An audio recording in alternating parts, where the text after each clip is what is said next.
Olá pessoal, que alegria estarmos juntos. Vamos para mais uma sessão tratando desse tema, os segredos que João sabia. Como eu tenho falado, essa série de mensagens foram gravadas para a célula virtual da Primeira Igreja Batista Brasileira de Los Angeles. E hoje nós vamos continuar a última sessão falando sobre o amor, sobre o que é esse amor e também sobre o quarto segredo que João sabia. Eu tenho certeza que Deus vai falar no teu coração, vai te edificar. E eu te peço, se você ainda não se inscreveu no canal, se inscreva, nos ajude a alcançar mais pessoas e também compartilhe com alguém. No final dessa mensagem, mande para alguns amigos seus, para que eles também possam ser edificados. Vamos encher a terra da palavra do Senhor, porque quando a palavra do Senhor é lançada, coisas grandes acontecem para a glória do nome do Senhor Jesus. Nós terminamos lendo um trecho de 1 João capítulo 2 e nós vamos continuar a partir daí e eu creio que Deus vai ministrar o seu coração. Que Deus te abençoe.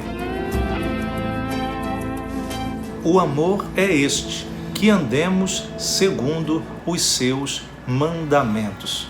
Olha que interessante, gente. Quando nós estamos obedecendo os mandamentos de Deus, nós estamos amando. Não tem a ver com uma emoção, não tem a ver com um sentimento. Hoje acordei amando meu próximo, eu vou à rua, eu vou ver se alguém está com uma necessidade, eu vou dar comida para ele, eu vou dar um dinheiro, vou fazer alguma coisa. Não tem a ver com sentimento. Simplesmente nós obedecendo, quando nós obedecemos os mandamentos de Deus que Ele estabelece para nós, nós estamos na prática amando. Sabe por quê? Porque os mandamentos de Deus, eles nos fazem ter relacionamentos corretos, apropriados não somente com Deus, mas com o nosso próximo. Se você for olhar na Bíblia, quando pergunta a Jesus o que é mais importante, Jesus explica que a essência de todos os mandamentos do Antigo Testamento era justamente o amor a Deus em primeiro lugar e depois o amor ao próximo. Porque quando nós obedecemos aquilo que Deus estabelece para a gente, a essência de tudo que existiu como mandamento apresentado ao povo de Israel no Antigo Testamento, a essência é vivermos aqui na terra, colocando a Deus em primeiro lugar, amando a Deus sobre todas as coisas e depois amando o nosso próximo como a si mesmo. Gente, é tão simples. Você consegue imaginar se de repente o mundo inteiro decidisse obedecer esse resumo da lei de Deus? Nós vamos amar a Deus sobre todas as coisas e amar ao nosso próximo como a nós mesmos. Eu não vou fazer ao meu próximo aquilo que eu não gostaria que ele fizesse para mim. A chamada regra de ouro, lei de ouro que Jesus nos apresenta. Amar não é um sentimento. Amar é colocar em prática tudo que Deus estabelece na sua palavra. Quando a gente começa a viver isso nos nossos relacionamentos, a gente vai ver que nós estamos agradando a Deus. As pessoas que não passaram por uma experiência verdadeira de novo nascimento, no qual o Espírito Santo veio morar nos seus corações, elas não vão viver esse amor. Elas podem seguir conceitos religiosos, elas podem se sacrificar, elas podem viver um altruísmo, se esforçar para fazer o bem para as pessoas, mas no fundo não vai fluir esse amor que João nos aponta, que é fruto de nós conhecermos a Deus, de nós termos um relacionamento, um novo nascimento que nos capacita a amar segundo o nosso Deus ama. Eu queria que você pensasse, você ama o teu próximo, você tem demonstrado que é uma nova criatura, amando o teu próximo. E quando eu falo próximo é a todos. Esse é o desafio que Deus nos faz. É isso que Ele deseja das nossas vidas como filhos seus aqui na terra. As pessoas vão chegar, pessoas que não conhecem o Senhor, com seu egoísmo, com as suas obras da carne, com as suas dissensões, com as suas maledicências, com inveja, com tanta coisa ruim, e elas vão fazer o mal para a tua vida, elas vão planejar o mal para a tua vida, mas nós vamos agir não respondendo na mesma moeda, mas nós vamos, inclusive, como diz a palavra de Deus, nós vamos abençoar os que nos amaldiçoam, nós vamos fazer com o nosso próximo aquilo que nós gostaríamos que fizessem conosco. O Senhor Deus vai nos capacitar, porque Deus é amor e nós somos filhos de Deus. Nós vamos agir conforme o nosso Pai, O filho costuma puxar o pai, né? Puxar os pais, e nesse caso, espiritualmente falando, nós precisamos manifestar as características do nosso Pai Celestial, e a essência do nosso Deus é amor.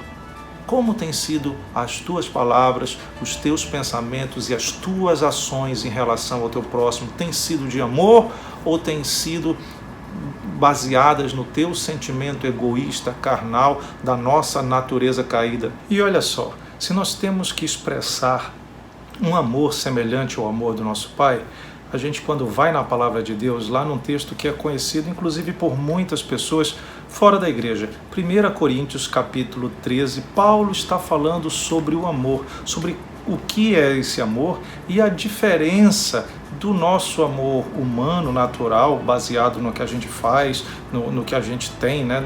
Diria assim, no nosso egoísmo, diferente do amor de Deus, que é um amor altruísta, um amor que pensa no melhor para o objeto, né? Para a pessoa que é alvo desse amor. Olha o que diz a palavra de Deus: ainda que eu fale a língua dos homens e dos anjos, se não tiver amor, serei como bronze que soa ou como símbolo que retine. Ainda que eu tenha o dom de profetizar e conheça todos os mistérios e toda a ciência, ainda que eu tenha tamanha fé a ponto de transportar montes, se não tiver amor, nada serei. E ainda que eu distribua todos os meus bens entre os pobres, e ainda que entregue o meu próprio corpo para ser queimado, se não tiver amor, nada disso me aproveitará. O amor é paciente, é benigno, o amor não arde em ciúmes, não se ufana, não se ensoberbece, não se conduz inconvenientemente, não procura os seus interesses, não se exaspera, não se ressente do mal, não se alegra com a injustiça, mas regozija-se com a verdade. Tudo sofre, tudo crê, tudo espera, tudo suporta. O amor jamais acaba. Mas havendo profecias desaparecerão, havendo línguas cessarão, havendo ciências passará. Quando você vai para o verso 11, diz assim: quando eu era menino, falava como menino, sentia como menino, pensava como menino. Quando cheguei a ser homem, desisti das coisas próprias de menino. E o verso 13 diz: agora, pois, permanecem a fé, a esperança e o amor. Estes três, porém, o maior destes é o amor. Gente, que passagem tremenda é essa? Paulo está falando que esse amor, o amor ágape que nós devemos viver, o amor que é a essência de Deus, não tem a ver com questões religiosas humanas. Ele fala: olha, eu posso falar a língua dos homens e dos anjos, eu posso dar os meus bens, distribuir aos pobres, eu posso entregar meu corpo, eu posso ter fé para transportar montes. Nada disso vale se nós não tivermos essa natureza do amor sendo expressa nas nossas vidas, esse ágape de Deus. E aí, na sequência, ele começa a fazer a diferença entre o amor humano e o amor divino. Ele mostra que o amor divino, ele não está preocupado com o próprio interesse, ele não está interessado nas suas coisas, ele não é agoniado, desesperado, não quer fazer prevalecer a sua vontade, mas ele diz: tudo suporta, tudo crê, em todo tempo crê que as coisas vão mudar. Essa visão do amor é algo maravilhoso, é algo que a gente precisa ter e entender que não é o nosso amor sentimental humano, mas um amor que vem de Deus e muda a nossa natureza totalmente. Mais adiante você vai ver Paulo falando, ele diz: quando eu era menino, eu agia como menino, pensava como menino, raciocinava como menino, mas eu amadureci. O tempo passou e eu comecei a entender as coisas na ordem certa. Ele está falando aqui de um crescimento espiritual, de um amadurecimento espiritual, onde ele começou a entender quais são as prioridades que Deus tem para a nossa vida.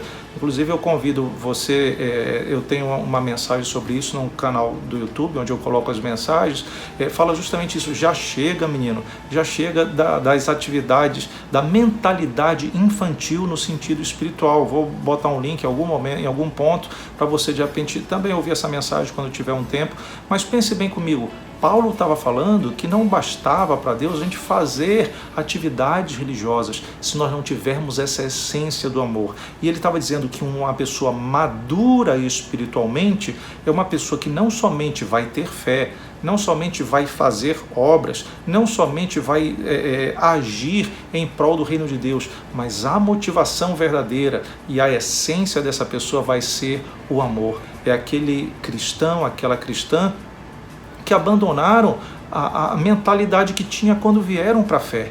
Deixaram de ter um amor egoísta, humano, baseado na sua vaidade, nos seus interesses, talvez fazendo obras para aparecer, talvez usando dons espirituais para se promover e para saciar o seu ego. Não, isso passou.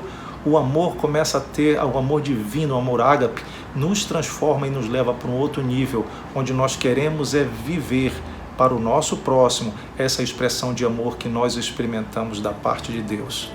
Tem um filme que é um sucesso mundial, filme antigo já, eu creio que era da década de 80, chamado Blade Runner, o exterminador de androides, o caçador de androides, algo assim. E eu vou realmente, como diz o pessoal, eu vou dar um spoiler, eu vou cantar um pouco do final desse filme, porque esse filme marcou minha vida quando eu assisti há muito tempo atrás. Basicamente eram androides que eram como se fossem homens, né? Eram máquinas como se fossem homens realmente, inclusive com sentimentos. E no final do filme, como esses androides eles precisavam ser exterminados por alguns motivos, né? E havia a pessoa que os perseguia, esse androide em particular, na parte final do filme, esse androide está lutando contra o herói, né, do Blade Runner, e eles estão no alto de um prédio. E no meio dessa luta, o caçador de androides, ele fica meio que pendurado no prédio, prestes a cair, ou seja, esse androide chega próximo dele e tinha tudo para naquele momento ele tirar a vida daquele que estava buscando ser o seu algoz, seu perseguidor, alguém que queria desativar ele, queria matar ele. E ele olha para aquele homem, e em vez dele, né, empurrar ele no abismo para cair do prédio, ele estende a mão, o puxa de volta, né, poupa a vida dele, e logo depois, ele mesmo, depois de um tempo, ele é desativado, a bateria dele acaba, alguma coisa nesse sentido. E a reflexão na parte, justamente nesse final do filme, que alguém comenta esse androide, apesar dele ser, né, não ser um homem verdadeiramente, ele tinha experimentado a vida e ele estava tão apegado à vida, ele valorizava tanto a vida, que ele não queria que houvesse morte com ninguém, mesmo em relação àquela pessoa que estava perseguindo para tirar a própria existência dele. Eu achei essa frase tão tremenda e aquilo ali, de certa forma, marcou minha vida, porque me remete à nossa realidade como cristãos e a essa essência do amor. O cristão é alguém que experimentou esse amor de Deus tão profundo, tão transformador. Nós sabemos o nível do perdão, da graça que o Senhor Jesus manifestou para a gente, que vivendo nesse mundo, nós somos promotores desse amor, promotores da vida que vem através desse amor, porque Deus amou o mundo de uma tal maneira que deu o seu próprio Filho para morrer, para que todo aquele que crê nesse sacrifício, crê na morte de Jesus, nas boas novas do Evangelho, não venha até a morte eterna, mas permaneça mais viva para sempre. Gente, a gente tem que estar tão cheio do amor, que o amor vai nos impedir de fazer o mal para as outras pessoas. Quando nós vemos pessoas que são contrárias a nós, a gente vai ter, em vez de nos vingarmos, em vez de termos uma palavra ruim, um pensamento, uma atitude ruim, nós vamos simplesmente deixar esse amor de Deus fluir na nossa vida, porque nós vamos estar tão arraigados nesse amor, tão ligados nesse amor, tão transbordantes desse amor, que nós não vamos poder fazer outra coisa que não seja amar. Primeiro a Deus e depois ao nosso próximo, mesmo que seja alguém, o nosso inimigo, como diz a palavra. Por isso que a recomendação bíblica é: ama o teu inimigo, abençoa a quem te persegue, porque nós estamos encharcados desse amor de Deus e é isso que o Senhor espera da gente. Você não acorda todo dia emocionado para ir trabalhar. Eu, na verdade, assim, eu estou tão empolgado, eu estou animado, eu estou apaixonado para ir trabalhar. Mas você vai trabalhar mesmo sem nenhum sentimento, ou não é verdade? mas assim e assim mesmo tem que ser a nossa vida de amor. Nós vamos amanhecer, vamos acordar sem sentimentos, tal, né, pelo próximo, por fazer certas coisas, mas durante o dia nós devemos cumprir essa recomendação que João nos dá na segunda epístola. Amar é isso, guardar os mandamentos de Deus. Por quê? Porque quando nós amamos, é esse o segredo, né? O terceiro segredo que nós estamos vendo, quando nós estamos amando, nós estamos provando que nós somos novas criaturas, que nós nascemos de novo, que nós somos filhos de Deus. Que maravilha é nós amarmos, é prova que somos nova criatura. Mas nós vamos avançar para mais um segredo da parte de Deus. E esse segredo tem a ver com o nosso relacionamento com Deus através da oração. Veja só, algo que João sabia, um segredo que João sabia, está lá no capítulo 5 dessa epístola que ele nos escreve. E esta é a confiança que temos para com ele, que se pedirmos alguma coisa segundo a sua vontade, ele nos ouve. E se sabemos que ele nos ouve quanto ao que lhe pedimos, estamos certos de que obtemos os pedidos que lhe temos feito. Que bênção! Esse quarto segredo é: se oramos a Deus segundo a sua vontade, ele nos atende. Olha que coisa maravilhosa, olha que certeza boa nós temos. Existe um Deus que ouve as nossas orações. Eu sei que no senso comum das pessoas, todo mundo imagina que Deus nos ouve, as pessoas oram, alguns usam a expressão reza. Os homens, desde as civilizações mais primitivas, buscavam maneiras de entrar em contato com o mundo espiritual. Mas existe uma maneira de nós nos aproximarmos de Deus simples, que é a oração, falarmos com Deus, expressar a nossa realidade, a nossa vida, expor o que estamos passando, como um amigo conversa com um outro amigo, como um filho conversa com um pai. E isso nos remete, como eu estava falando, desse segredo de João, diz: olha, você pode saber de uma coisa, existe um Deus que ouve o teu pedido e responde conforme se esse pedido nosso está alinhado à vontade de Deus. Existe um Deus que nos ouve. Por que esse Deus nos ouve? E aqui a gente precisa começar a entender algo que vem desde o primeiro segredo que a gente está falando. Ele nos ouve porque nós somos filhos de Deus. Nós passamos a ter uma identidade diferente desde o momento que nós aceitamos o Evangelho, aceitamos a Jesus como Senhor e Salvador na nossa vida. Uma transformação acontece. Antes disso, nós não conseguiríamos entrar em relacionamento com Deus, porque a área da nossa vida, parte do nosso ser que entra em comunhão com Deus estava morto, que é o nosso espírito. Mas que bom que através de Jesus, daquele sacrifício, nós fomos regenerados. O espírito que estava morto reviveu e o Espírito Santo veio morar dentro de nós, e aí ele restaurou essa comunhão, essa ligação, essa conexão espiritual que nós temos com Deus. Eu creio que muitos de vocês que estão assistindo têm um animal de estimação, e quase com toda certeza, se você é uma pessoa que gosta do seu animal de estimação, seja um cachorro, seja um gato, seja algum tipo de pássaro, você de vez em quando conversa com ele, é ou não é verdade? Ele tem um nome, você chama, você dá bronca nele, é ou não é verdade? E é engraçado que os animais, eles respondem, às vezes, né, elas fazem aquelas caras, mas aquilo é uma coisa quase que meio um instinto deles. Você não consegue articular realmente uma conversa com ele. Você não consegue engajar num diálogo onde ele vai expressar o que ele pensa, o que ele sente. Mas independente disso, você age com ele como se realmente houvesse ali, como se vocês fossem dois iguais. Mas a verdade é que um animal, ele não tem essa capacidade da consciência como nós temos, do intelecto, do raciocínio, no nível que nós temos. Existe uma diferença que nos impede de interagir com os animais da mesma maneira que nós interagimos uns com os outros, com o nosso nível de inteligência. Gente, antes de nós recebermos nova vida em Jesus, antes de nós nascermos de novo, era dessa maneira. Nós tínhamos um desnível no qual Deus não conseguia comunicar com a gente. Deus não consegue falar com essa dimensão morta dentro de nós. Mas em Jesus, nosso espírito foi ressuscitado, regenerado. E agora, o Espírito Santo de Deus habita dentro do nosso espírito se nós confessamos a Jesus, se nascemos de novo e tivemos essa experiência. E agora a gente pode voltar a conversar com Deus, a ter um nível de comunhão no Espírito com Ele.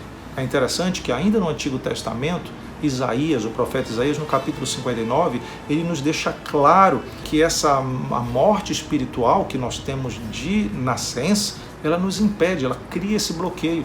Isaías 59 diz, olha, a mão do Senhor não está encolhida, que Ele não possa salvar, o ouvido do Senhor ele não está surdo para não poder ouvir. Mas o problema é que os pecados de vocês fazem uma separação entre vocês e Deus. E quando confessamos nossos pecados, nos arrependemos, essa separação deixa de existir. Então Deus passa a nos ouvir, a ouvir os nossos pedidos, a escutar a nossa oração, porque nós passamos a interagir com Deus no nível espiritual. Isso é uma coisa gloriosa que a gente tem que preservar cada vez mais. Inclusive com uma coisa muito prática que Jesus falou lá quando ele está ensinando sobre oração, no capítulo 6 de Mateus. Ele diz, olha, perdoem as pessoas que têm ferido vocês, porque se vocês não perdoarem essas pessoas, o Pai Celestial também não vai perdoar os pecados que vocês venham a cometer. Imagina se você está com um pecado sem ser confessado, arrependido e perdoado por Deus, esse pecado vai criar essa separação. Então, rapidamente eu queria que você pensasse não somente da necessidade de ser nascido de novo, nascer de novo, receber a salvação através de Jesus, mas também de você não ter nenhuma mágoa, nenhuma falta de perdão na tua vida em relação a alguma pessoa. Deus te perdoou através do sacrifício de Jesus, para que você também possa perdoar pessoas que porventura tenham te ofendido. Gente, nós estamos falando que esse segredo diz respeito aos nossos pedidos, que Deus ouve os nossos pedidos e responde àqueles que são segundo a sua vontade. Isso diz respeito à oração. A oração envolve diferentes elementos, envolve o lado da devoção, da comunhão, de nós conversarmos com Deus, nós prestarmos a nossa adoração a Deus, envolve intercessão, quando nós pedimos por outra pessoa, nós intercedemos, solicitamos, rogamos a Deus agir em favor de uma outra pessoa, mas também existe esse elemento da petição, que é quando nós apresentamos diante do Senhor algumas coisas relacionadas à nossa vida, assim como um filho pede ao pai alguma coisa que só o pai pode providenciar. Agora, no que diz respeito à petição, eu acho muito interessante a maneira como João nos apresenta, porque uma coisa é você dizer, peça a Deus e Deus vai te responder, Deus vai te dar tudo o que você pedir. E gente, não é bem assim. Se você, por exemplo, é pai, se você é mãe, se você está com responsabilidade sobre a vida de uma criança, você concorda comigo que essa criança vai pedir um bando de coisa que é loucura? A criança vai querer fazer coisas que ela não está preparada para fazer, que ela não deve fazer, que ela vai se machucar ao tentar fazer. E você, como já é adulto, como você tem uma visão da experiência, você já desenvolveu, você tem maturidade, você vai perceber que essa criança está pedindo algo absurdo, algo indevido, algo que vai causar mal para ela, sabe? Assim como um adulto precisa se posicionar e não responder conforme os desejos da criança todo o tempo, assim também Deus se posiciona em relação a nós. Deus é um Pai amoroso e por ser amoroso, Ele vai saber também nos dizer não nas horas certas, inclusive para nos poupar de problemas. Qual é o pai que vai permitir que o seu filho meta o dedo naquela tomada? Nenhum, porque você ama o seu filho, porque você sabe que aquilo vai dar um choque nele, que ele vai chorar, que ele vai sofrer. Por isso você diz, não vou. O bebê pode dizer, eu quero, vai tentar de novo, vai tentar, e você vai dizer, não, você não vai permitir que aquilo aconteça. Por quê? Porque você ama o seu filho, e como pai você está num nível de maturidade totalmente diferente, muito mais com entendimento da realidade, dos impactos, das consequências que aquela vontade daquela criança vai ter sobre a própria vida dela. E sabe o que acontece? Deus faz isso conosco. Provavelmente você já fez uma oração absurda, que se Deus tivesse respondido, meu querido, minha querida, a tua vida estaria muito complicada hoje. Deus vai ouvir as tuas orações, mas tem oração que simplesmente Ele vai fazer que não ouviu, porque Ele sabe que é uma besteira muito grande. Às vezes é fruto da tua emoção, da tua empolgação, do teu interesse carnal, de traumas até que você quer compensar e você diz, Deus me dá isso, Deus faz isso. É como se você fosse um bebezinho que quer meter o dedo na tomada e Deus diz assim, não, você não vai fazer isso porque eu te amo. Essa oração eu não vou responder. Aqui no texto de João, eu acho interessante que a indicação é essa, olha, Ele vai ouvir naquilo que você está pedindo segundo a vontade dEle e aí você vai receber essa resposta, pode estar convicto, pode ter convicção de que você vai receber, mas tem coisa que você não vai receber, porque não é vontade de Deus. Mas olha só, quantas vezes nós estamos realmente em oração, buscando coisas legítimas, e acontece uma frustração, acontece uma dificuldade. Olha o que tem acontecido, queridos, nesse tempo de pandemia. Eu particularmente, eu tenho uma lista de nomes de oração, de pessoas que estão infectadas, algumas pessoas internadas, pessoas entubadas. E veja bem, a minha oração é, Senhor, restaura, Senhor, cura, Senhor, faz um milagre. Porque é óbvio, esse é o nosso desejo, é o nosso senso comum mais óbvio. Nós estamos aqui na vida para glorificar o Senhor e nós queremos que os nossos irmãos estejam glorificando, as pessoas que estão vivas possam estar buscando a Deus e olha, orando, pedindo, Senhor, age. Quantas pessoas nós temos orado, você tem orado, mas a dura realidade é que, por exemplo, da minha lista de oração, já tirei alguns nomes, para não dizer vários nomes, de pessoas que não foram curadas, de pessoas que não aconteceu a restauração da saúde. Conversando com uma pessoa um dia desse que me disse assim, olha, eu acho que eu não sei se eu vou perder minha fé, porque eu estou orando, eu estou pedindo e parece que tudo que eu peço acontece o contrário. Eu estou orando para a pessoa ser curada, a pessoa falece. E realmente é uma verdade. A nossa razão humana, nós queremos ver esses resultados acontecendo conforme esse é nosso, até o amor, esse é nosso desejo de ter as pessoas queridas, né, conosco. Mas eu queria que você pensasse comigo que Deus tem um propósito que é muito mais elevado do que o nosso. As Escrituras diz que os propósitos do Senhor, os pensamentos do Senhor são mais elevados do que o nosso. Deus sabe exatamente o que é melhor. E aí você pergunta, mas então por que Deus manda a gente orar e se Ele não vai responder algumas coisas? Deixa eu te falar. Olha aquela experiência de Jesus no Getsêmani. Ele sabia qual era a sua missão aqui na terra.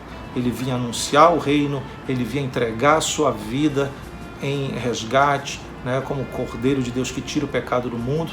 Mas quando chegou o momento árduo, o momento difícil dele ter que enfrentar a cruz e a morte, mesmo sendo inocente, ali no Getsêmani, ele entra num momento, gente, intenso, profundo de oração. Ele está dizendo, Deus, eu quero te pedir uma coisa, se for possível. Se a tua vontade estiver nisso, Deus, não deixa eu passar pela morte. Eu creio que Jesus se lembrava de Abraão quando conduziu Isaac para ser imolado também, e no momento que ele ia sacrificar o seu filho como um teste de fé, o anjo bradou a Abraão, tu não precisas fazer isso, porque agora eu sei que tu és obediente, eu sei que tu tens fé, eu sei que tu és temente a Deus. Quem sabe Jesus pensava, Deus, nesse momento, né, aqui uma divagação humana, quem sabe eu vou orar, eu vou pedir, e Jesus ali repete aquela oração. Se possível, Deus, se possível, ele está ali nesse momento de oração, de pedido profundo, ele está entrando em comunhão com Deus. E, gente, em algum momento dessa oração, Jesus entende que o propósito de Deus não era passar o cálice dele, mas o propósito de Deus era ele fazer Jesus tomar esse cálice por nós. E ali ele já não toca mais nesse assunto. Depois, durante esse tempo de oração, ele discerne qual é a vontade de Deus. E mesmo que a vontade de Deus esteja, naquele momento, estava sendo diferente daquela vontade que ele mesmo tinha, que era não ir para a morte. Nós não fomos feitos para a morte. Mas ali, depois que ele entende que ele precisava passar por aquilo, a oração, o tempo de relacionamento com Deus faz a Jesus ter a convicção plena da vontade de Deus e sair dali fortalecido para ir até o final, onde na cruz ele brada: está consumado. O plano de Deus foi feito, porque no meio da oração, apesar de Jesus dizer: se for possível, passa o cálice, Deus confirma a sua vontade para Jesus. E ele ali sai: ok, Deus, Pai, se essa é a tua vontade, me agrada cumprir a tua vontade, eu vou fazer isso. Então, queridos, quando nós estamos orando, talvez por um pedido em mente, você está colocando ali, não foque somente em pedir, mas foque em entender qual o teu real propósito nisso, Deus. Porque no momento que Deus te confirma qual é o propósito dele, aí você pode orar alinhado com esse propósito e Deus vai cumprir isso. Porque como João diz, olha, se a gente ora, se a gente pede segundo a vontade de Deus, pode estar convencido que Deus vai te responder isso. Entenda, na oração nós vamos discernir qual é a vontade de Deus específica para cada momento de nossa vida. Tem momentos da nossa vida que a vontade de Deus vai ser trazer cura física.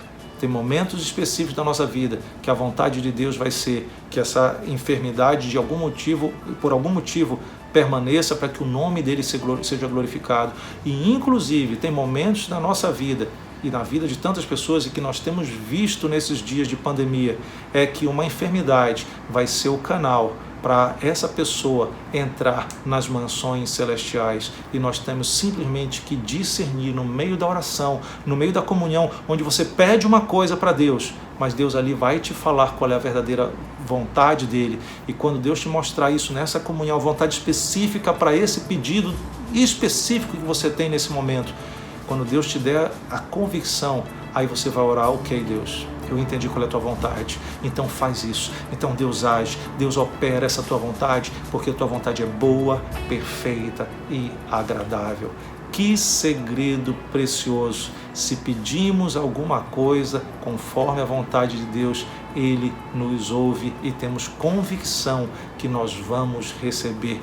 Guarda essa palavra no teu coração em nome de Jesus. Nós chegamos ao final de mais essa sessão, de mais essa ministração, e nós vamos continuar na próxima semana. Eu te convido para a gente orar nesse momento, pedindo que o Senhor esteja guardando esta palavra no nosso coração e que nos ajudando a colocá-la em prática para a glória do Senhor Jesus. Pai Santo, que bom ouvirmos a Tua mensagem, esses segredos que João nos ensina. Obrigado pelas Escrituras. Eu te peço, Senhor, que o Senhor esteja trabalhando dentro de nós, primeiro para vivermos de uma maneira plena o Teu amor, que nós possamos viver esse amor ágape, que não é egoísta, que não pensa em si mesmo, que não fica revoltado quando as coisas acontecem de uma maneira diferente da nossa vontade. Nos dá o Teu amor, que tudo suporta, tudo crê, tudo padece. E Pai, em relação ao que nós também aprendemos hoje sobre os pedidos, Senhor, nos ajuda a ter essa vida de oração próxima contigo,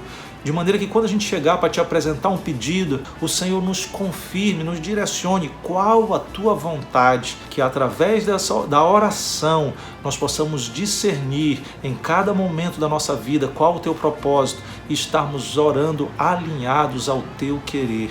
É o nosso pedido. Guarda a tua palavra no nosso coração. Oramos assim com muita gratidão no nome do nosso Salvador Jesus.